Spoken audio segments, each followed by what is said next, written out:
Hey there. In this video, I am going to explain why we're seeing some interesting movements in the rankings and a continuing trend of Google changing how they're valuing reviews. So for those of you that have been trying to get a Google Business Profile to rank for a while, you've known that the way to do that is just get a ton of reviews. And so oftentimes what that means is you are going to go back and ask all of your old customers for a review and then watch your reviews, go up by 20 or 100 within a week.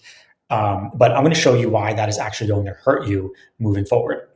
So what I did is brought up an example. I looked for roofers in Los Angeles. This is a hyper-specific or competitive search query. No matter where you're located in the world or the country, there are many roofers in major cities, and so like ranking in these kind of results is always very challenging. And so what I want to show you is how things are changing in terms of the importance of reviews. And over the last year and a half or so, we've been noticing that it has less to do with your total number of reviews and more about how many you're getting ongoing. And like, if you're wondering, like, oh, I have so many more reviews than my competitor, why are they ranking above me? Well, this is going to explain why that's happening. And by the way, if you find this video helpful, then please, hit the like button, subscribe, so you don't miss the future ones. And if you have any questions about anything that I say, please put them in the section below, and I'll be happy to respond. So let's jump right in. So the top ranked organic result for Roofers Los Angeles is this business here, Confirmed Roofing Experts. And you're going to look at this and say, okay, well, they have 131 reviews. The next person has 62, 63, 48, 43. And so like that seems normal, right? That these are ranked in terms of the most number of reviews, even though I didn't put in like best or top rated as a search term. But if you look down here, you're going to see that they have 194. So why are they actually not the top one? And I'm going to show you why. And this used to be harder to figure out, but now it's actually much easier because it's happening in many of the examples I've looked at before recording this. So let me click on this, and I'm going to click over to reviews. And before, I would have expected them to be at the top because they have the most number of views. But now I'm going to expect them to be here because they have a lot of new reviews. So we're going to click on reviews and then scroll down and change this to newest. And you can see they got one 16 hours ago, 3 days ago, 5 days ago, a week ago, 2 weeks ago, 4 weeks ago, a month ago, 2 months ago. So like they have a lot of recent reviews is what I'm learning. Let's look on this one that has about half the number of reviews, or a little less than half, as the number one person, to see how their reviews look. They're a 4.8 out of 5 instead of a 5 out of 5, which is okay because Google actually does like a little bit imperfection in reviews. Our data from a few months ago actually showed that if you have a 4.8 or 4.9, you often rank higher than people with a 5.0. Maybe it adds trust to Google that your reviews are actually real if you get fake ones or if you get bad ones from time to time.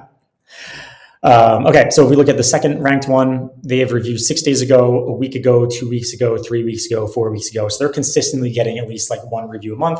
And here they have a 4-star. So that's where their not 5 out of 5 came from. If we click on Downtown Dreams Roofing,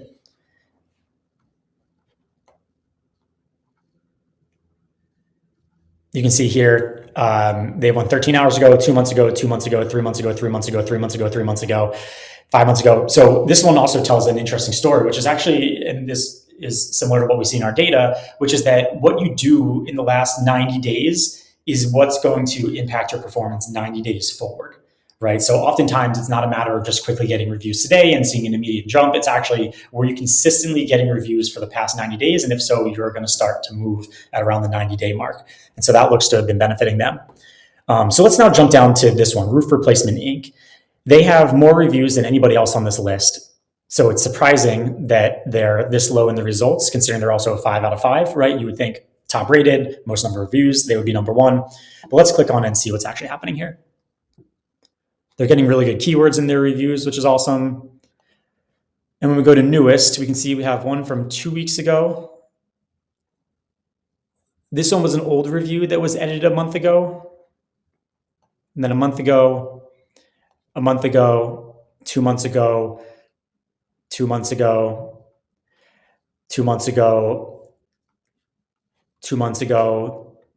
So like they actually have a slower recent velocity in reviews than these other ones that we saw have that are getting a lot of reviews every single week now. These guys seem to have been better in the past and then slowed down because at some point they must have gotten a lot of reviews given they have almost 200 and now they aren't getting as many, which I think is going to be a sign to Google that like they're kind of slowing down. And so like that's kind of telling of a lot of the reasons why you don't want to just do like a big spike and ask all of your customers for reviews one day and then kind of forget about it for a while, because Google's going to see a spike. And one, that looks very suspicious. We've seen many times where when a business sends out a blast to all their customers and says, hey, please leave us a review, and they get a bunch, like maybe they're getting like one a month on average, and then they get like 30 in a week. That's super suspicious to Google. And so we're seeing now that they're actually removing a lot of those, or the business rankings go down. Like they get worse rankings because Google just doesn't trust that what they're doing is like natural. Right. And so I've seen like huge review spikes actually ruin a business's rankings.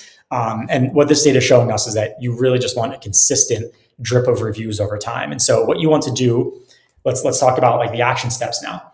What you want to do is have a think around how your business operates. Like at what point would it be ideal to ask your customer for a review? Is it right after, in this case for a roofer, you finish the job and you're walking them around the property to show them, what you did before you ask them to pay, right? Because everyone's the happiest before they have to actually open up their wallet. Is that the best time to maybe give your service tech like an NFC card and ask the customer to tap it, or maybe a QR code and ask them to scan it? Or is it when you issue an invoice through your QuickBooks? Like you basically want to figure out what is the right time in your operation to either manually or automatically ask that customer for a review. And you want to set that up as an automation. If it's like a person's role that is going to have to do it because you're physically in front of your customers, then it needs to just be part of the process. So first you show them the work that you did, then you ask them for a review, then you ask them for payment. Right? Build it into the flow that they're doing so that it's less of like an extra task that they need to remember to do that they're not used to doing. And don't make it the last thing that they need to do also, because they're more likely to skip it that way. But let's say that you're using a software product to manage your customers and their billing or their projects. What you should do is integrate that tool with your Google review link so that whenever an action happens in the normal course of your business that you're already doing, you can automatically ask that customer for a review so that you're not even thinking about it, but you're getting reviews while you sleep. And if you don't have any tools in place to do this, then you might want to check out Paige. It's we'll put a link to it below. It's an AI marketing agent that we built, and it can automatically ask your customers for a review, wait to see if that person left you a review, and then follow up with them and ask them again to leave you a review if they did not. And then if for whatever reason you get a bad review, this tool can go and flag it for removal with Google and can help you respond to it. And so we built this platform to do a whole lot to help you rank as high as possible on Google Maps, but a lot of that is around getting more reviews. And so if you're looking for help to automate that review request process, then again, click on the link for our Paige platform below. And if you have any questions, please put them as comments in this section. And if you're going to take away one thing from this, it's that you should get a steady drip of new reviews on your Google business profile. Don't worry about doing big blasts to all of your old customers because that is most likely going to have an adverse effect.